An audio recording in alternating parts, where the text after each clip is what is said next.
and gentlemen, welcome to this afternoon's Bruges Group meeting. Could I first begin by welcoming some of the distinguished parliamentarians that we have with us today. Lord Kilconney, Lord Owen, Lord Stoddart, and I think Lord Hamilton over there, and our members of the lower house, Bernard Jenkin and John Redwood. Apologies to any other parliamentarians that are not here that I haven't spotted. Dominic. And Dominic Raab, of course. Dominic will be doing the vote of thanks later, so you'll certainly hear more from Dominic. Ladies and gentlemen, welcome to our meeting with Professor Bernd Lucke, leader of the Alternative for Germany party.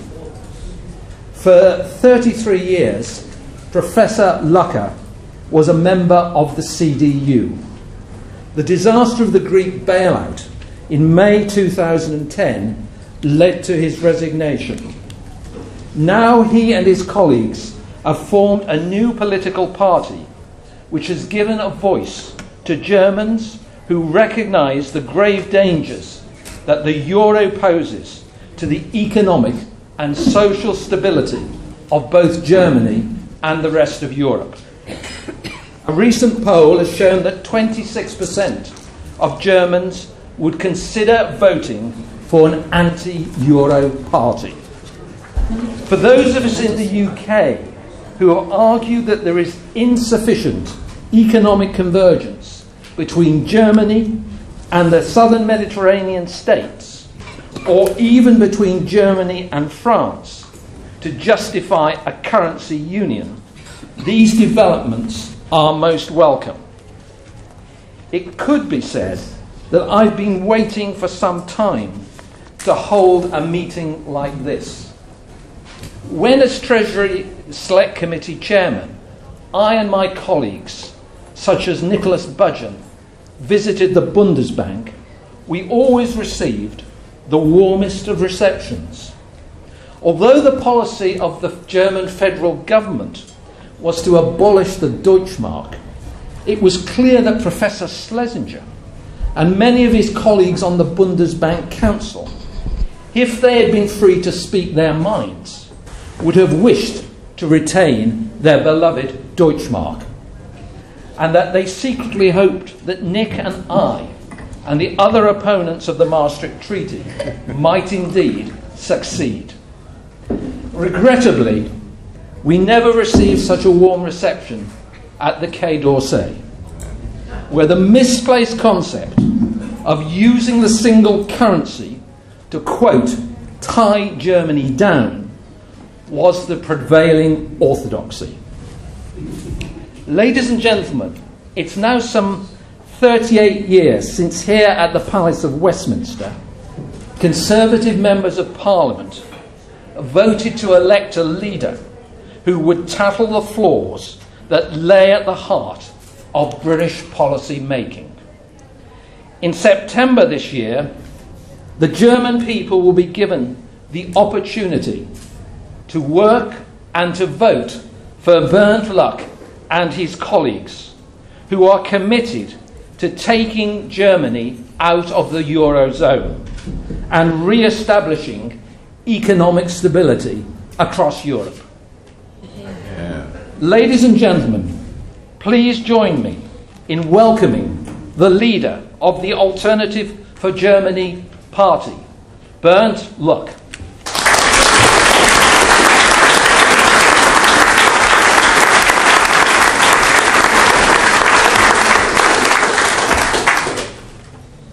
Thank you very much for the kind invitation. Thank you very much, everybody, for the kind reception, the warm reception that I sense in this room.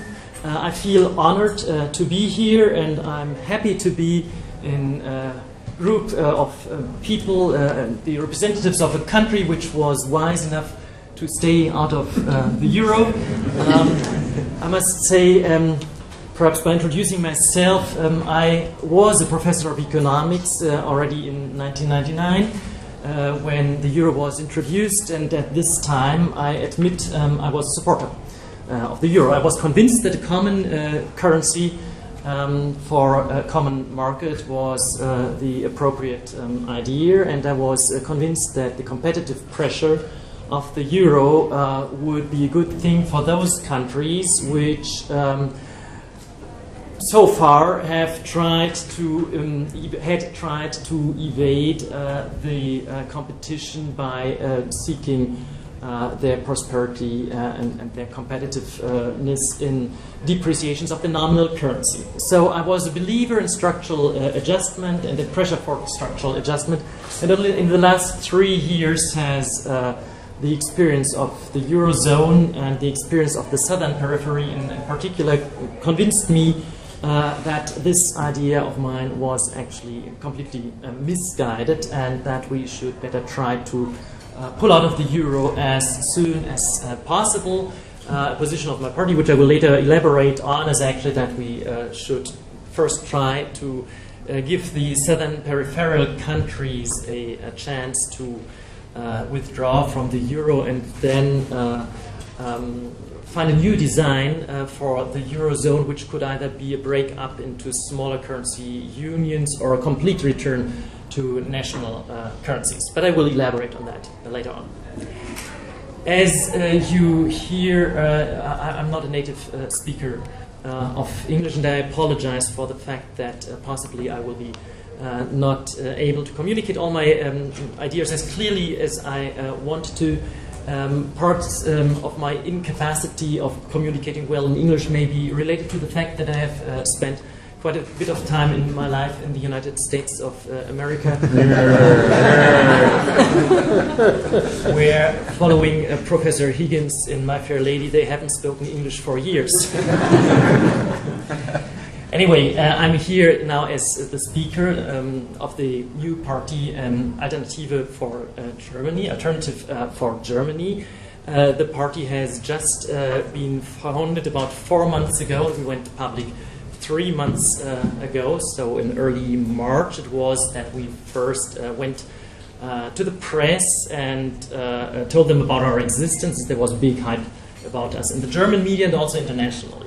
What I would like to do in this talk is that I first explain you a little bit about what kind of difficulties lie ahead of us as a party, what our prospects are for the general election in Germany in September on September 22nd, and then I want to move on to the issues we propose to the German voters, the issues we find most important in an election debate for which we sense a very strong support among the general public. You may know that the German democracy is a very stable democracy in terms of parties.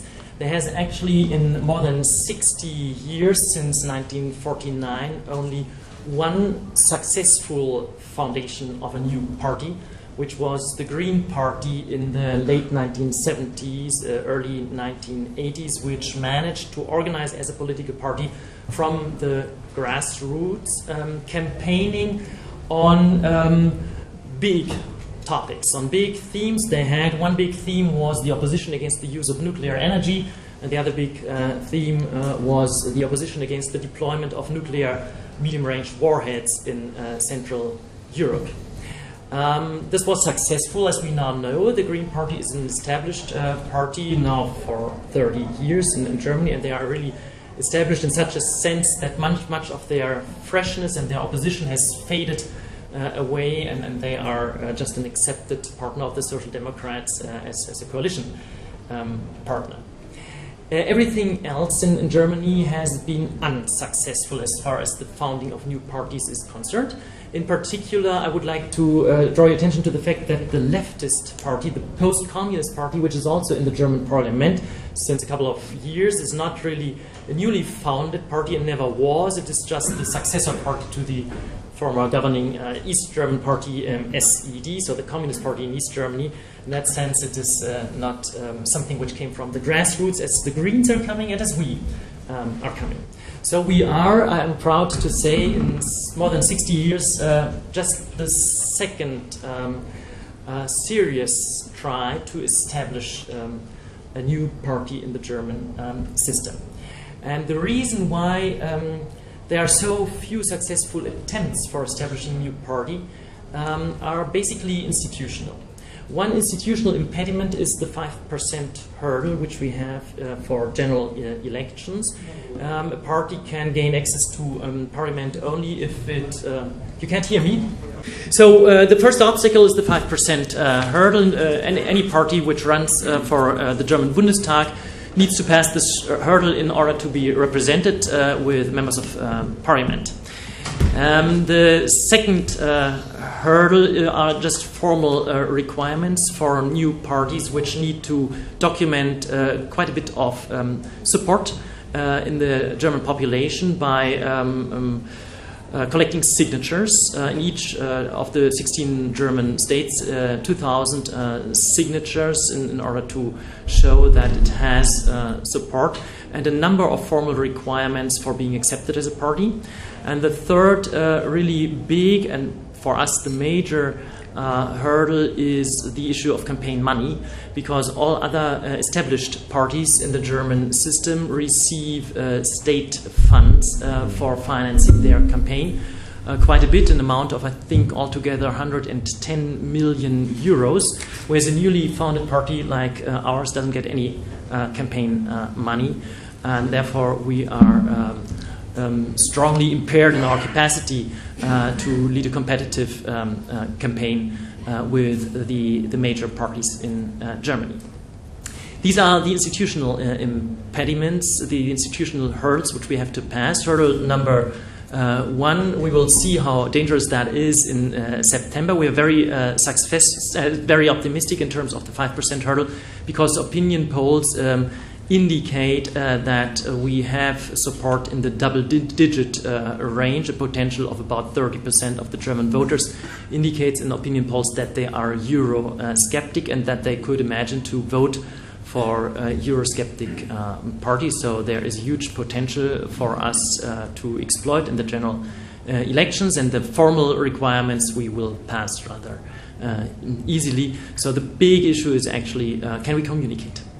Here we have been favored by the first 3 months, or during the first 3 months of our existence, by the fact that the German media took an enormous interest in the fact that we were entering the political stage.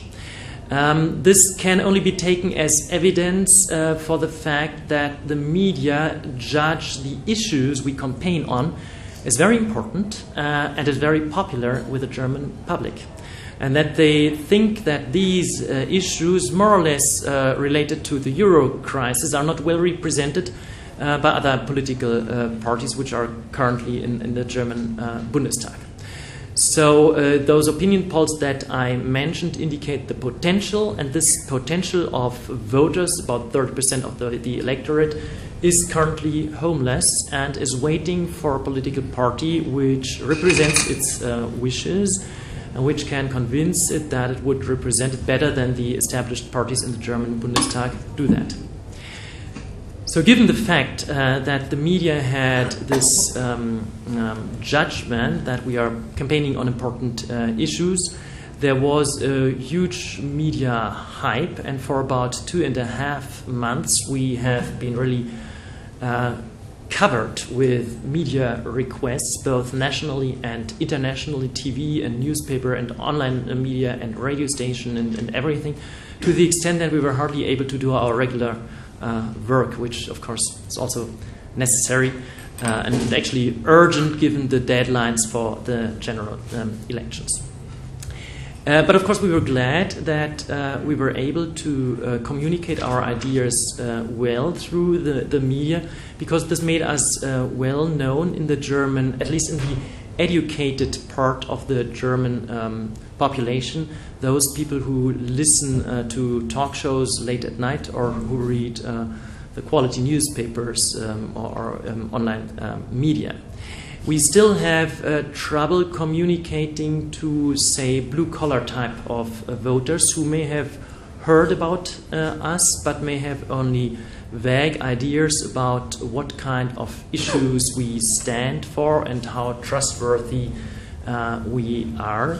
This is the key issue, I think, in the electoral campaign, that we get access to this huge part of the German electorate and convince it that the policy we argue for is actually in the best interest, in particular for the less educated blue-collar type of voters.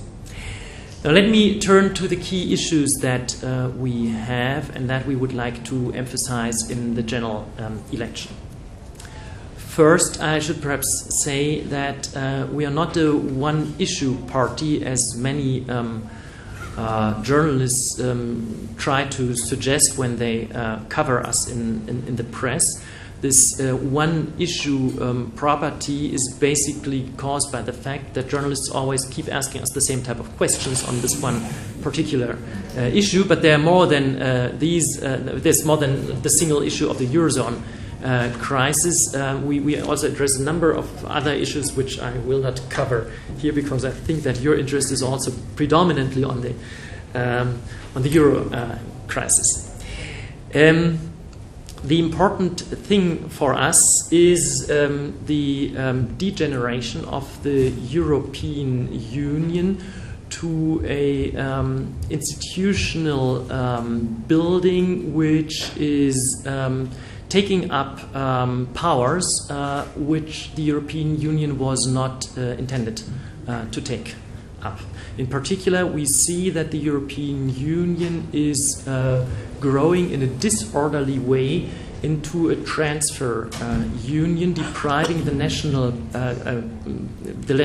parliaments of their budgetary controls, of the fiscal revenues, the tax revenues they have, by the pressure of preventing the breakdown of the euro.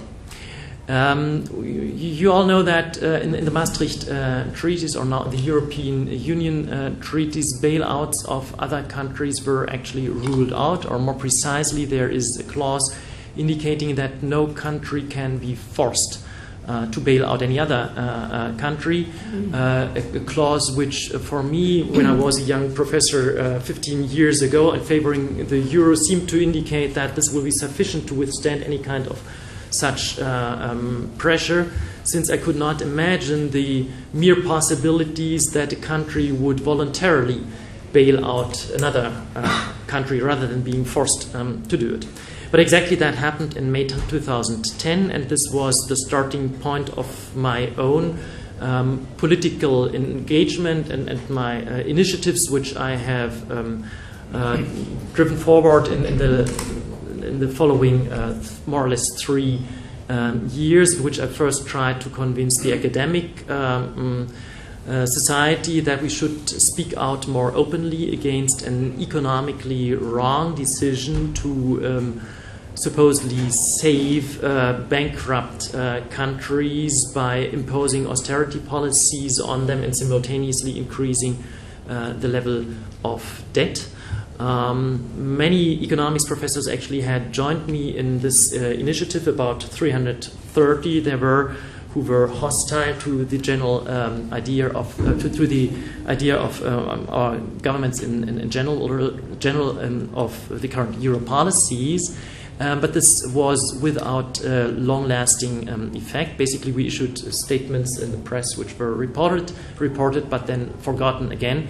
And so I moved on to other initiatives, which eventually led to the founding of our party in February of this year. Now, the key issue is, there are actually 2 key issues. One key issue is the fact that the dealing with bankrupt countries, with overly indebted, obviously insolvent countries, is conceptually misdesigned if it is done in a policy of conditionality, as the Eurozone has decided to opt for. And the reason why conditionality does not work is twofold. There are 2 logical inconsistencies in a in a conditional policy as the Eurozone is currently executing it on Greece and Portugal and Spain and Ireland.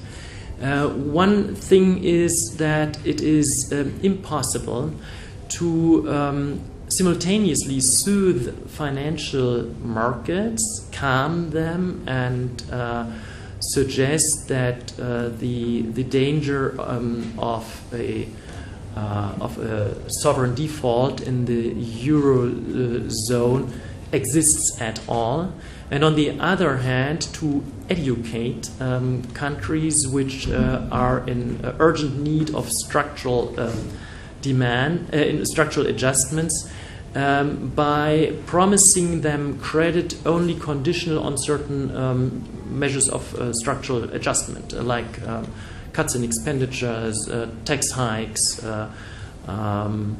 longer work hours for public employees, less employees, and things like less public employees and things like this.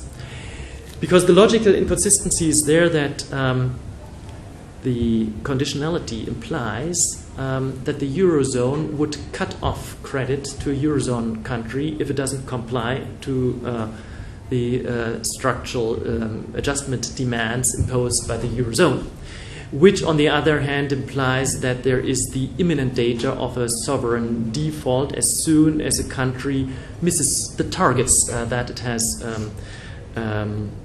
has accepted in the negotiations on the bailout policy.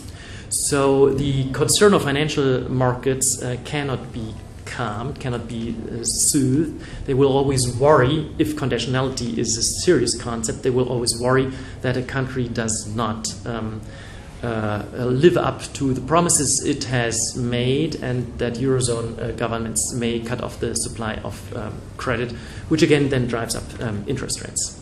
The second logical inconsistency among this policy is the fact that creditors become less credible the more money they supply for debtor countries, because on each occasion when conditionality might require that the supply of credit is cut off, on each such occasion creditor countries realize that their own money is at stake, and that they have every incentive to agree to a less than perfect fulfillment of the structural adjustment demanded for the peripheral countries, so that the stronger Eurozone governments are engaged financially in these countries, the more they can be blackmailed by the receptor countries. So it is not likely that such a policy will work at all, and much of my political activity in recent months has actually focused on trying to communicate to the German public that this policy is therefore completely misguided and clearly just leads to a transfer of taxpayer money from Central European economies, the German one in particular, to the peripheral countries without any hope of getting this money back. But the second issue, which is important and which is sort of the second key issue on our campaign platform, is the fact that the euro is also inappropriate as a common currency for the Eurozone, at least in its current shape, because there are countries which clearly cannot live up to the competitive pressure exerted by the euro.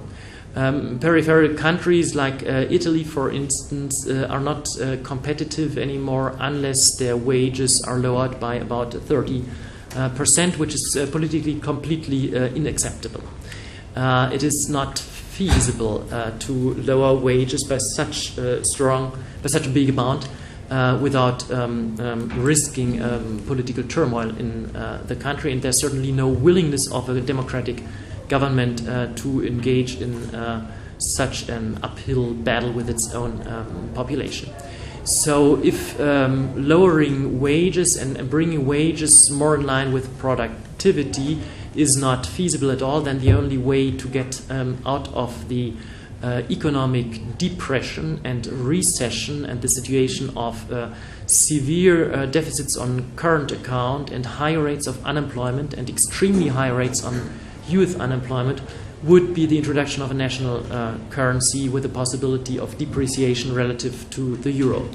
And this is probably the demand that we have raised, which attracted most attention in the German public, that we ask for a gradual withdrawal of the southern European countries from the Eurozone. I'm personally not a person who favors big bang solutions, drastic measures overnight. So the proposals we have advanced actually aimed at a transition period of 4 or 5 years, during which, perhaps with the help of parallel currency systems, a gradual exit of the southern periphery would be made possible. After this period, after the exit of the southern European countries, our suggestion is that we also redesign the remaining Eurozone. There's the big issue with France, for instance, whether France actually belongs in the same currency system as Germany does. To my deep conviction, it does not. I think France runs in exactly the same problems into which Italy and Spain and Portugal and Greece and Cyprus have run. But I'm open to discussions along the following lines. If the remaining Eurozone would be a Eurozone in which a bailout of other countries is strictly forbidden, and by strictly forbidden I mean that every citizen has the right to sue Eurozone governments if they engage in a bailout.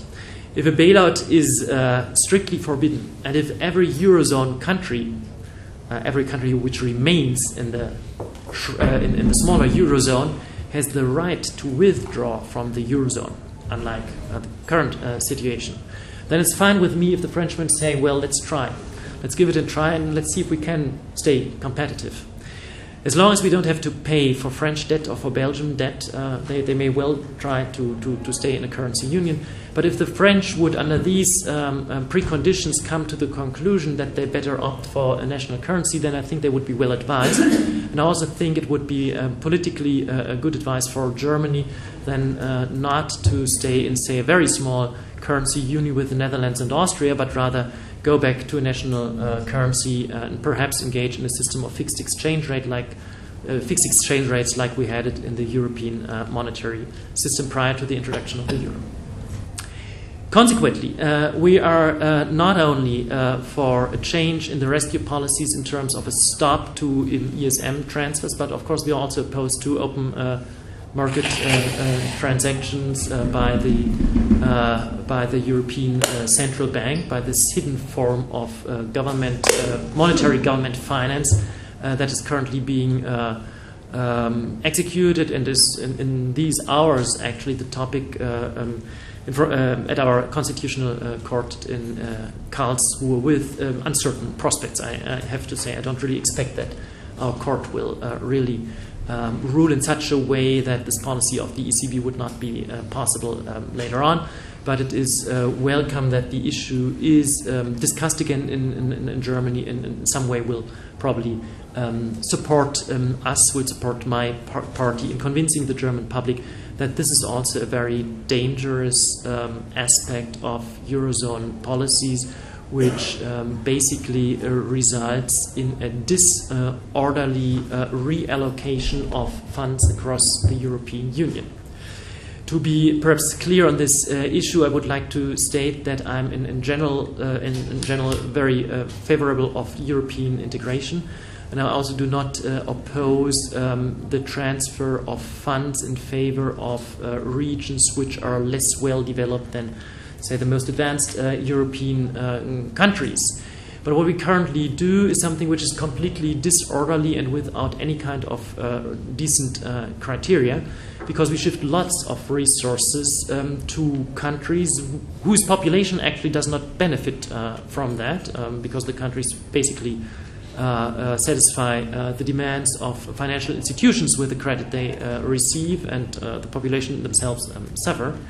But still, populations like in Greece and in Spain and in Portugal are still much wealthier than populations in the Baltic states are, or in Romania, or in Bulgaria, or in Slovakia. So we don't really have objective criteria for why we have reallocations of funds in the European Union in this particular way and do not benefit other peoples which are actually more entitled to support from the advanced economies in the European Union than the current crisis countries in the European periphery. I should perhaps also mention that we have issues with the European Union on the institutional level, apart from what is actual Eurozone policies. We are very critical of the bureaucratic development of the European Union. We see the European Commission sit like a spider in a net which sort of covers all of the European countries with regulations and bureaucracy, and a kind of sticky net which paralyzes economic initiative and makes it more difficult to contribute to a lively free market liberal society that the European community and the common market should, in our views, actually be. So I'm very sympathetic actually to David Cameron's speech in which he criticized this development of the European Union a couple of months ago, and I'm definitely of the opinion that the European Union would need more David Cameron and less Angela Merkel. And this is also a position which I do not only utter here in a group of people who probably have quite a bit of sympathies for David Cameron's positions, but we would say this in the same way, and we've actually included this in our election platform, in our program, that we sympathize with this position of the British Prime Minister. The last point I would like to mention just very briefly is that we are worried about the democratic deficit of the European Union, that lots of very important decisions have been taken without clear-cut support by national parliaments, without intensive debate by national parliaments, in a climate of pressure and hurry, that much of what the European Union or the Commission of the European Union is doing is actually some kind of top-down governance where regulations are being laid out by the executive of the European Union, then passed on to national governments, then passed on to national parliaments, which have to establish these national laws, rather than the other way around, which I would think is much more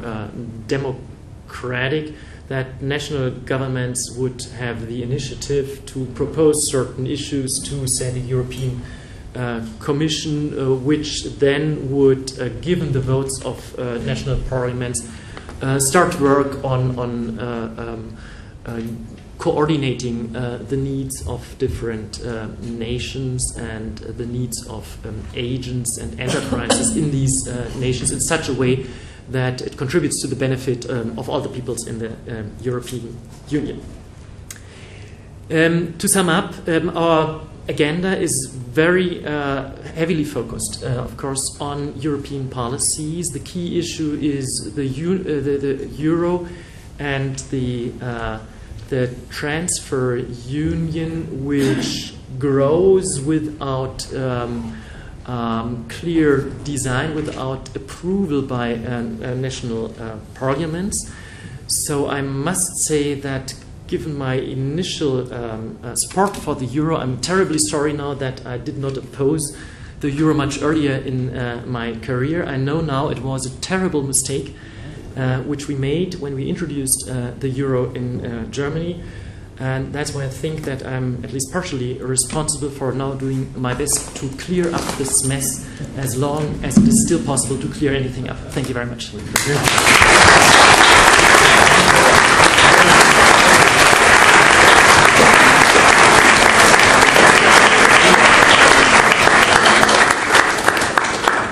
Right. Can I have some questions, please? Yes. Well, thank you, John Kilclooney, House of Lords. Thank you very much. That was a wonderful address. We have a party here, of course, in the United Kingdom, which is now contesting membership of the European Union. But your issue is the euro. Yes. And, of course, there are concerns here that UKIP, which is the name of that party, might damage the Conservative Party in particular, although it's beginning to damage the Labour Party. What impact would your party have on the two main political parties in Germany in September?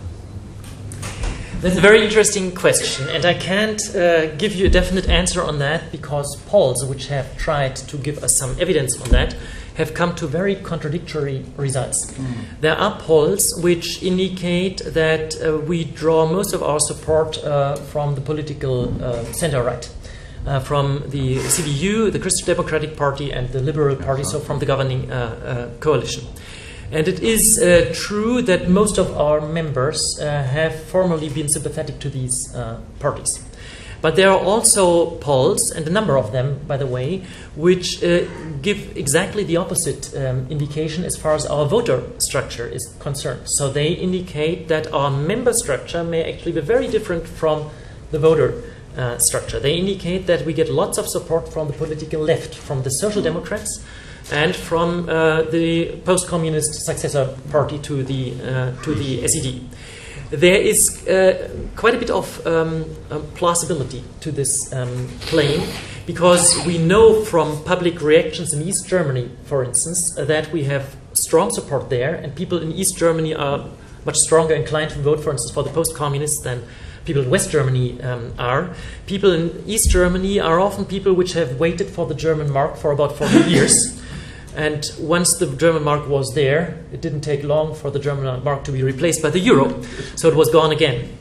And this led to some dissatisfaction, which may perhaps still have an imprint on the political thinking there.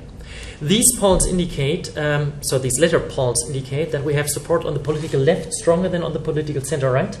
That we have more support from less educated people, blue-collar workers, than from academics.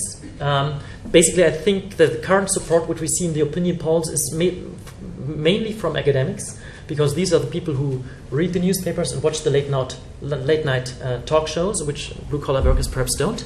And then we have more support from women than from men, which is also something which is very surprising, since our membership structure is predominantly male. So it's very interesting. It's very contradictory what we see there. But the sort of anecdotal evidence we have is that there is at least some truth about this support from the political left. And we are very much inclined to take advantage of that and direct our campaign massively on this part of the voters, because that's the hugest share of the votes that we can get. Oh, that's very interesting, yeah. Thank you. Gentleman at the side there. Yes, you, sir. Do you think that the German Constitutional Court is likely to publish a verdict before the elections? And if it does, what impact would it have on the elections in your view? That's a hot issue currently. Will they rule before the elections, or will they rule after the elections? They indicated they wanted to rule in September. But the elections are September 22nd, so this doesn't tell us anything.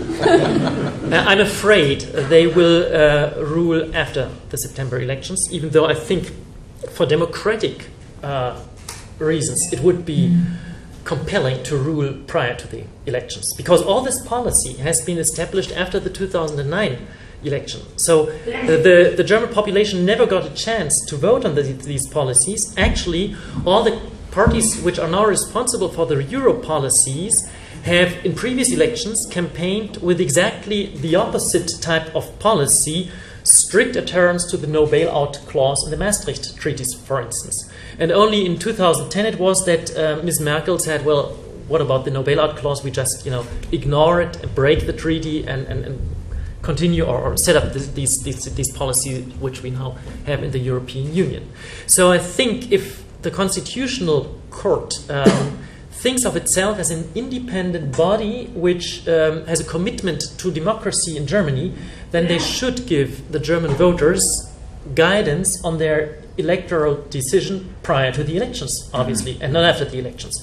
But that's just my hope, and my political judgment tells me no, the German court will shy away from such a controversial issue prior to the elections, so they will rule afterwards. And actually, I don't really expect them to say something really useful in terms of this debate. They will probably fall back to a position where they say it's not ours to decide on questions of economic policy. That's something which the German Bundestag shall do.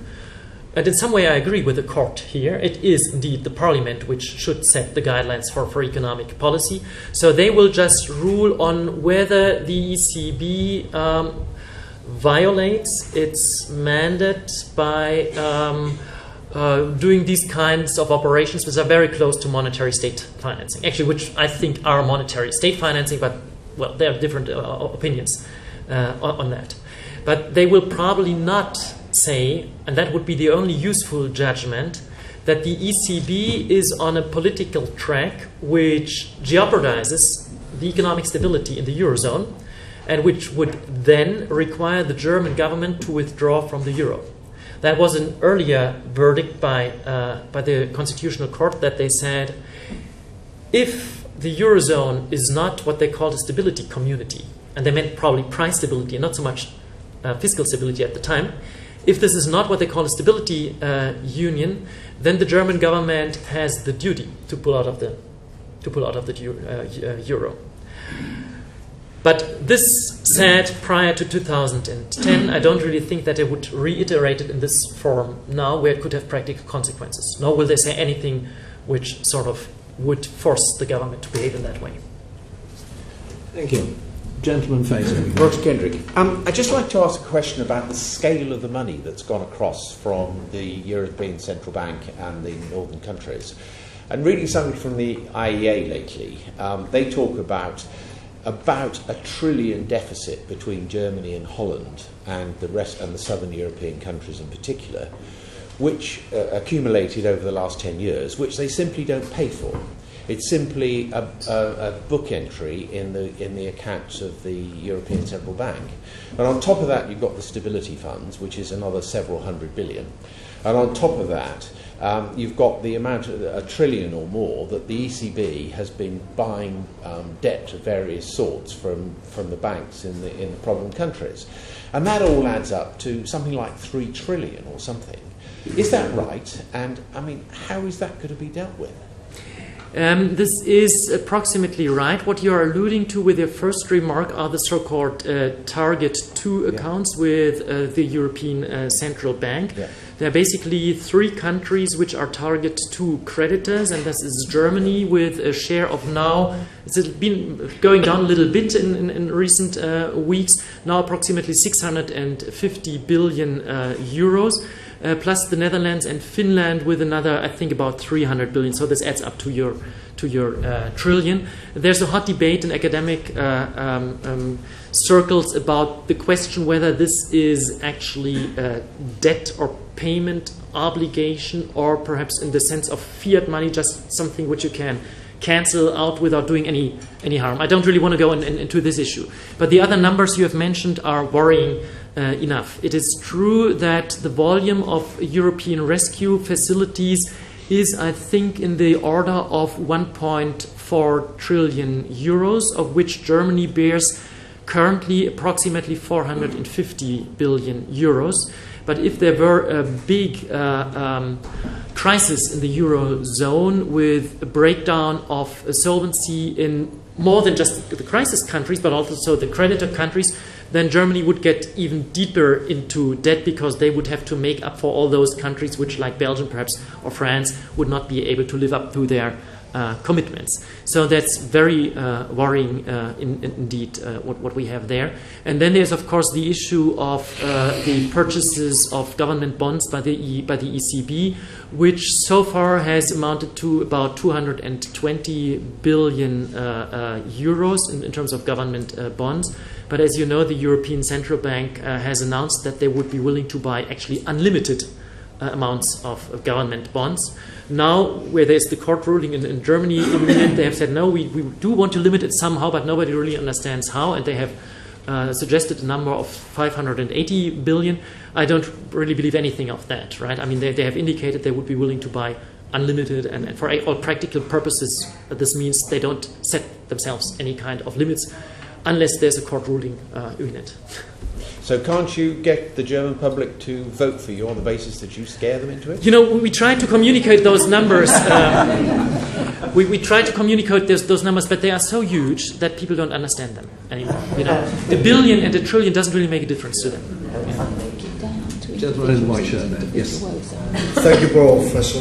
And I would like to congratulate you on the very difficult task you have taken to actually free your country from the clause of the European Union. It's my dream to do something similar in Greece anyway, and I'm working on that. But I think while you actually recognize the financial and economic failure of the euro, at the same time we have to actually recognize the success of the euro, and the success I'm talking from the political point of view, because the euro has had actually a dual role, and its political success in the European integration to create United States of Europe is based on the failure of the economic and financial failure of the sovereign countries. So in order to deal with the financial debt, they actually have to forgo their sovereignty. So I think United States of Europe is just a matter of time, unless people like you taking a step and stand against the European Union and totally destroy the European Union, it's inevitable that we end with United States of Europe, which is the great success of the euro, which it was created as an economic tool to actually, result on this. And without the euro, we wouldn't be able to do this. Is that sort of in line with what you try to achieve? Well, I completely disagree with you. Neither do I think that United States of Europe nor United States of Euro are feasible in the next decades, I would say. I think we could be glad in the European Union if we are able to preserve the state of integration that we have achieved so far. And I know that there are many people in this room which actually would like to diminish the state of integration. For me personally, I have grown up in the European Union and in Germany, of course, and I always found that the European Union is indeed a peace project, which I find important politically. But I don't think that the euro is a peace project. The euro has clearly begun to split the European Union into poor,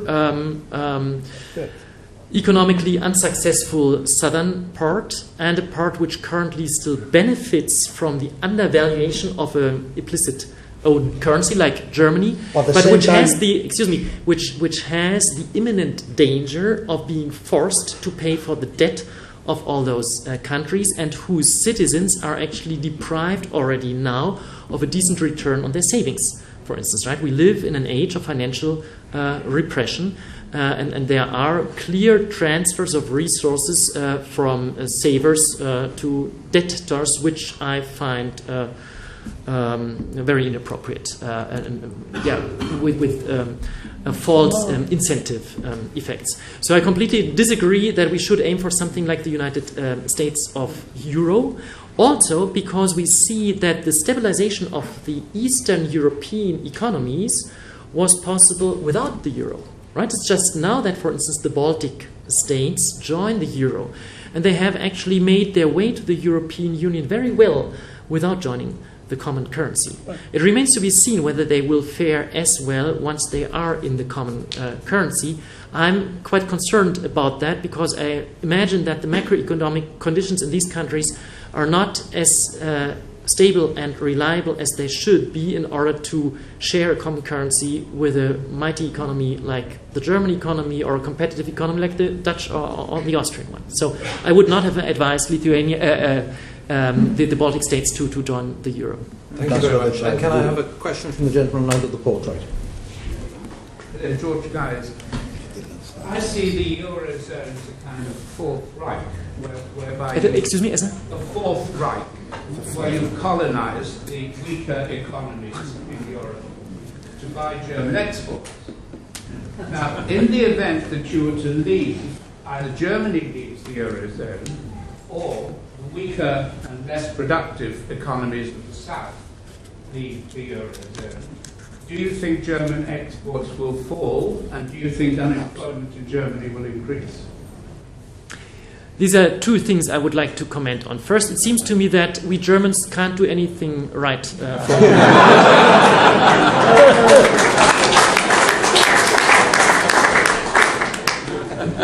When we wanted to keep the German mark, right, then it was said, well, this is German isolationism or separatism, and we want to dominate everything with the German mark, and we should please give up the mark in order to join the common currency. But once we've done that, you say this is a Fourth Reich, and I don't think that's true at all.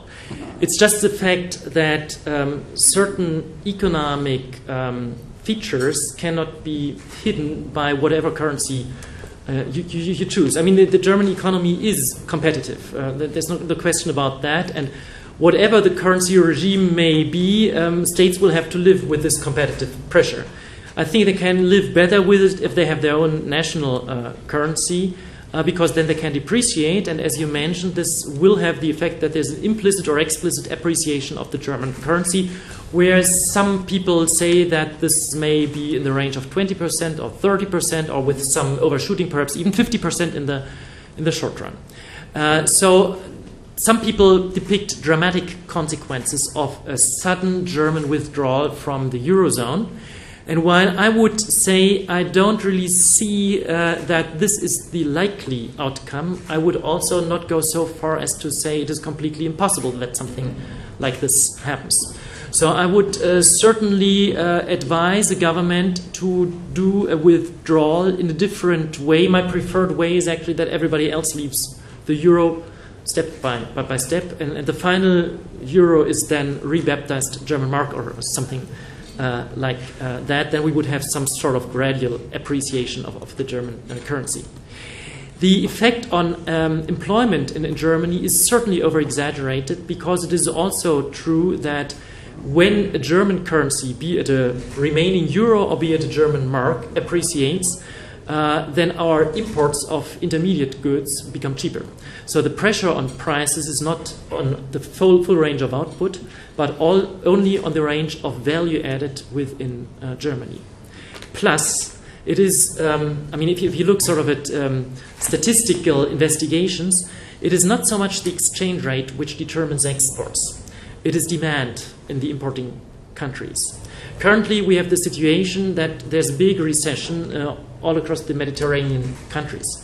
And actually, German exports under the euro into Greece and Italy and Spain and Portugal have decreased by 25%, right, with the euro. So this is simply due to the fact that these economies are in recession. If these economies had their own national currency, they would have a chance to get out of recession. They would have growth again. They would have demand again. Clearly, German products would be cheaper, but it would be more expensive by some extent. But that is counteracted by the fact that there is more income, that there is more demand. So I don't really think that German exports will suffer by as much as the ruling parties in the German government currently suggest to the German public. Gentleman in the orange tie there, yes. Hugo van Randwyk. As you know, Britain's in the European Union and also the European Economic Area. If Britain was to have a referendum with a choice with EU-EEA or EFTA-EEA, say like Norway, and the referendum was won and they decided to go for EFTA-EEA, would your party respect and support the British renegotiation and change? Absolutely, yes, of course. I mean, one of our key issues is democracy. Actually, one of our main criticisms against this austerity policy, for instance, is that this is not a democratically enacted policy. While formally the Greek parliament, for instance, has approved all those measures, they were clearly under pressure, right? And it is not at all clear whether this was a voluntary decision by the Greek population and supported by sort of what democracy stands for, by the rule of the people. Yeah. So if the British decided to withdraw from the European Union or demand a renegotiation of the European treaties, I mean, that's the good right to do it. Actually, I'm quite happy about the fact that the British are so skeptical about the European Union. because I want them to exert this current pressure on the European Union not to become too bureaucratic, too regulatory, because there's always this imminent danger viewed from the point of view of the European Commission that the British might withdraw from the European Union. So it's like it is.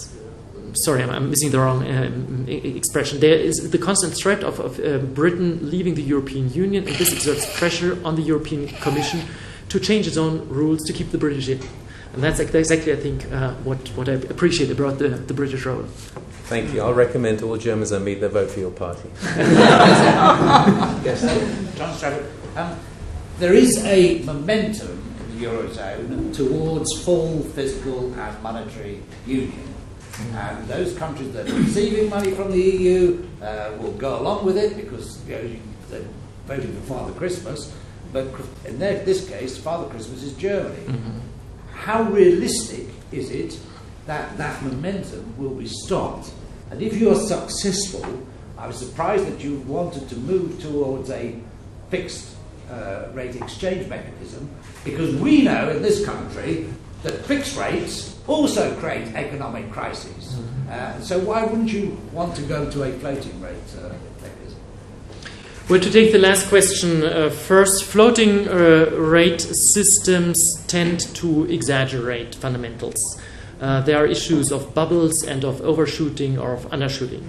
When I said fixed exchange rates, I meant a system which has periodic realignments of the exchange rate, right?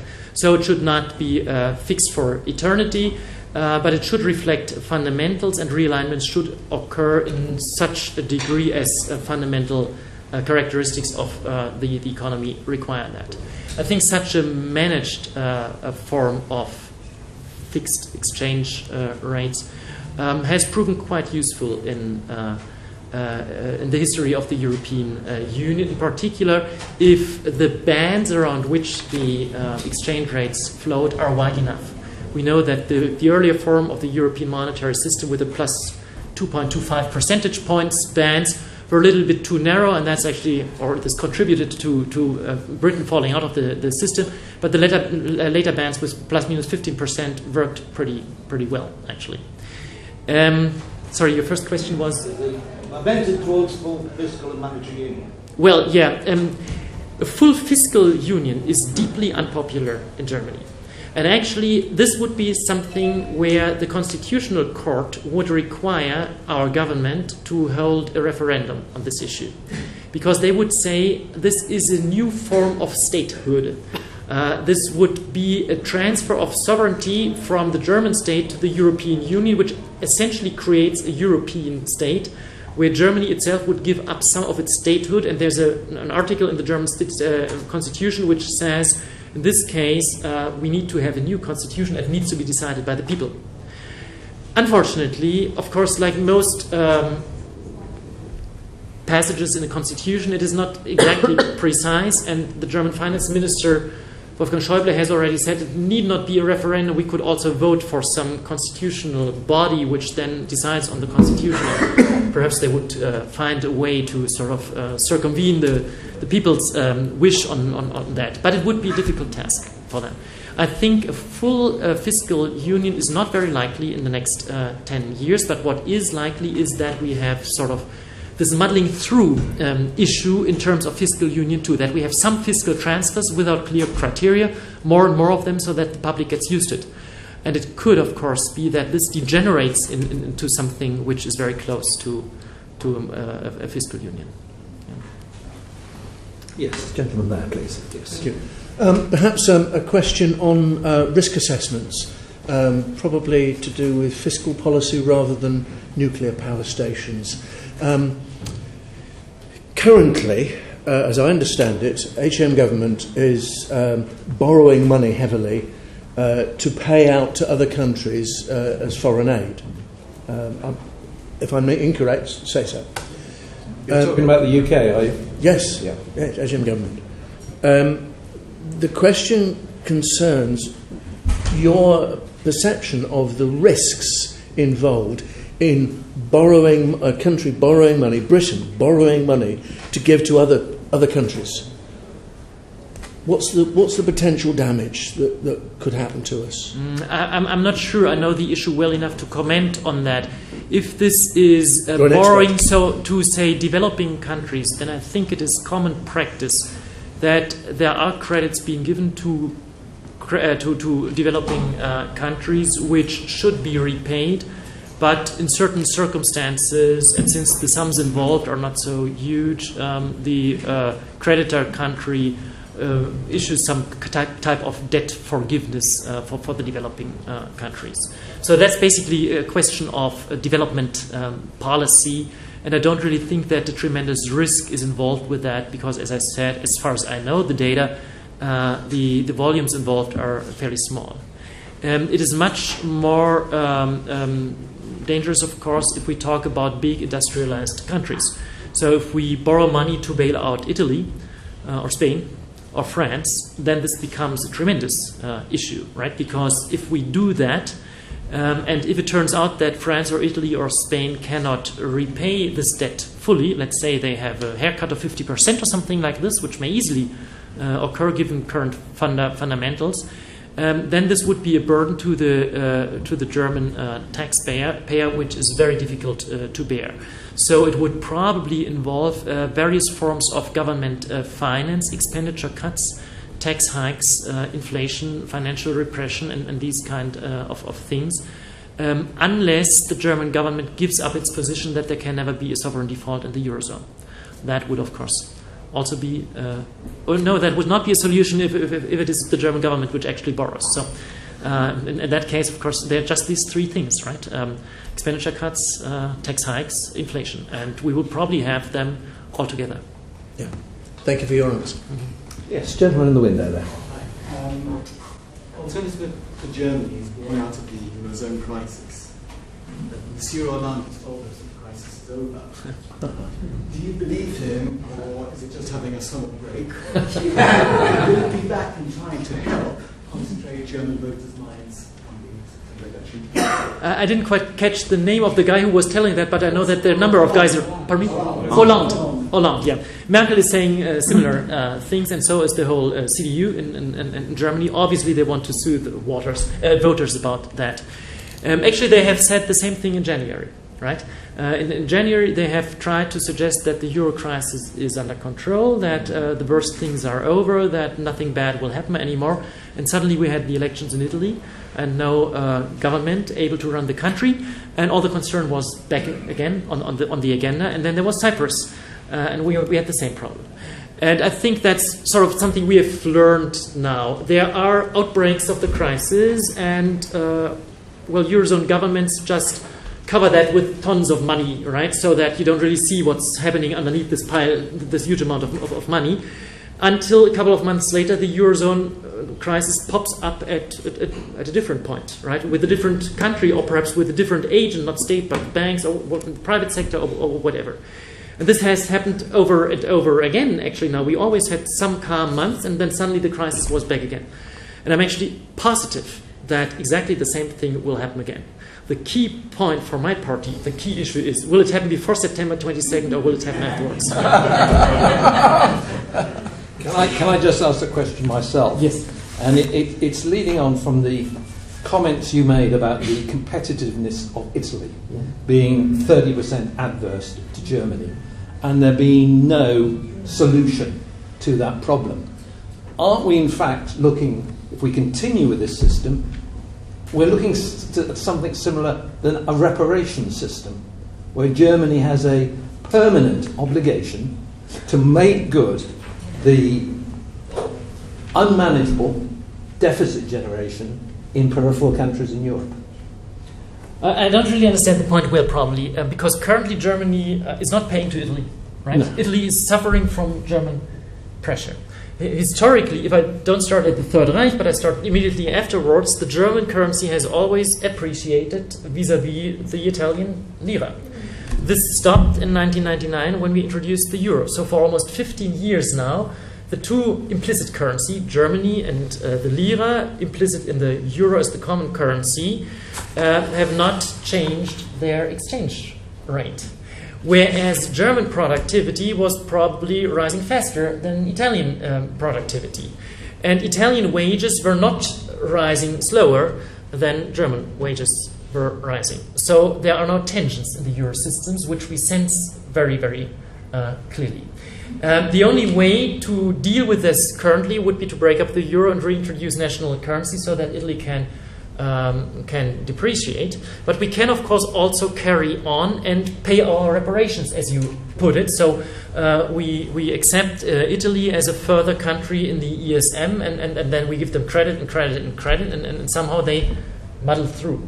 Actually, I don't really see how this muddling through would work in the long run, because, of course, we can give credit to the government, but I don't really think that we would be in a position to give credit to uncompetitive firms. And this competitive problem is primarily a problem of the private sector in Italy, which can't compete with private German firms.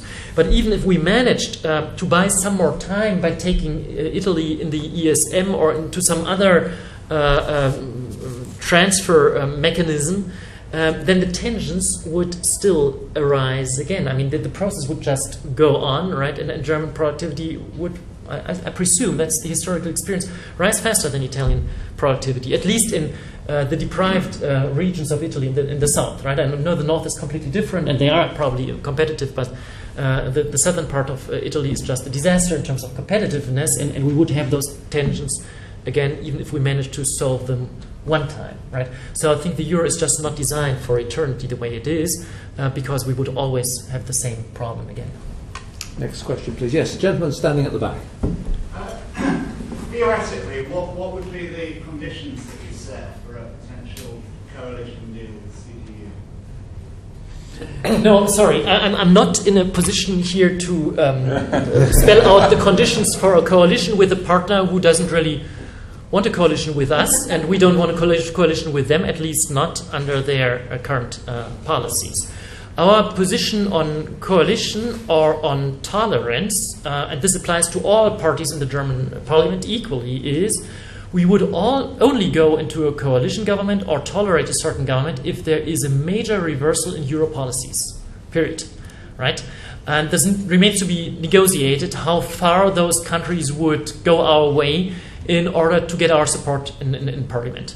But there's not more I can say about that, because obviously it depends on the situation after the September elections. Yeah. Thank you. Lady on the front row. Professor Lucke, you'll know his name because his name escapes me at the moment, but a few weeks ago a senior economics advisor to Chancellor Merkel said that he gives the euro 5 years. Do you share that view? No, unfortunately I don't really, because the life expectancy of the euro is correlated with the amount of money Germany invests into the euro. So I think actually Germany could, and the other Eurozone countries of course too, but the major player is Germany. Germany could support the euro for longer than 5 years if they are willing to bear the costs. I'm afraid they may be willing to bear the costs. Perhaps this quote which you mentioned, which I don't know, was sort of a guess of how long will the German government still be willing to put money into this system. Maybe this is 5 years, but that's very hard to say. We don't know how the situation after the September elections is. We don't know how long Mrs. Merkel and Mr. Schäuble will run the country and what their successors think about the current crisis. We don't know what tensions rise in the Eurozone between France and Germany, for instance, between Hollande and Mrs. Merkel. So very, very hard to say. Well, ladies and gentlemen, we have to vacate this room at 4:30.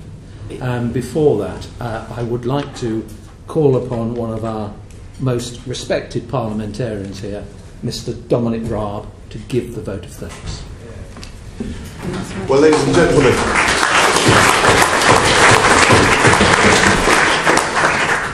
Can I first of all thank you all for coming, and as a parliamentarian I certainly feel it's incredibly refreshing to have speakers from overseas and politicians, statesmen come and talk to us and give us a bit of an international perspective and it shines light on the problems we have. So please would you join with me in thanking the Bruges Group and Barry in particular for organising this event today. Thank you very much.